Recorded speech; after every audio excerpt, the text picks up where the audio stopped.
Hey friends, this is Dolynny TV. Glad to have you aboard this afternoon, this evening, this morning, whenever you're having a chance to tune in. Just appreciate it. That said, the Oilers, well, trade rumors again intensifying around oil country. The Oilers have gone through a massive amount of changes this offseason, but biggest thing we need to know is the search for the right-hand shot defenseman to play with Darnell Nurse continues to be a pressing issue. Frank Saravalli on Oilers Now recently here over the past 2 days talking about, well, maybe the Oilers need to go out there and actively pursue the trade market, which is what they sound like they are doing.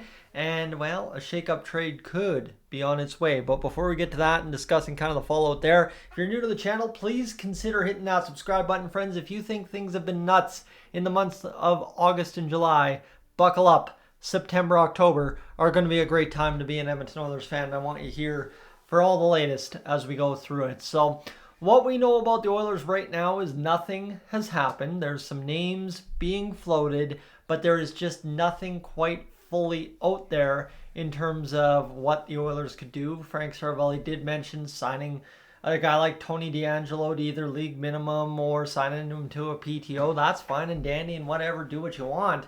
But realistically, when it comes down to it for the Oilers, I know Dante Fabro's name is out there, but again, it looks like the Oilers are at least pursuing all options. That's the biggest thing I'm taking away from all the chatter here in the past 48 hours, whatever you want to say. I'm recording this video at basically 10 o'clock on a Tuesday night, so get with the program, I guess, Tice.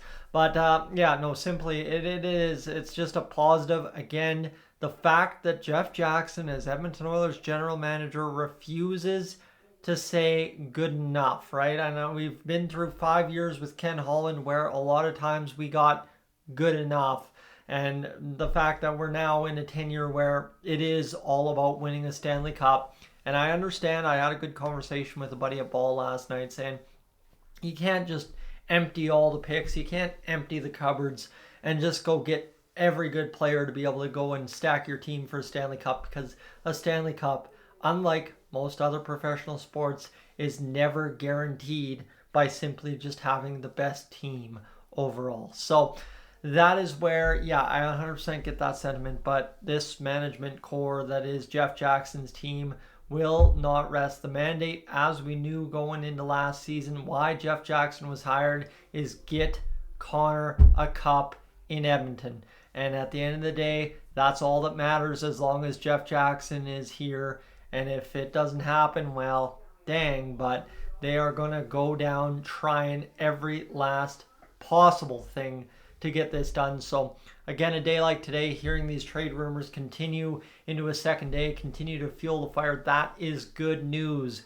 Good news, because hey, A, we're going to have an interesting September or at least late August, and B, you know, there's something else sucking up the news cycle a little bit too, outside of the updates on Leon Draisaitl, where I will echo, I will tell you, go over to Patrick on the Oilers Fanatics video, check that video out, because everything he said, write my signature down next to it, I sign off, that's exactly what I think.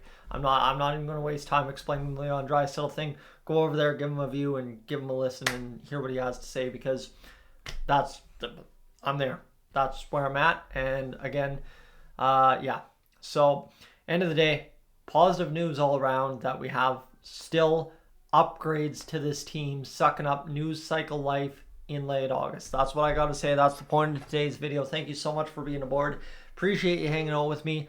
I am up on gone. It's been a long 48 hours. I need some rest. We'll catch you tomorrow. I'm up.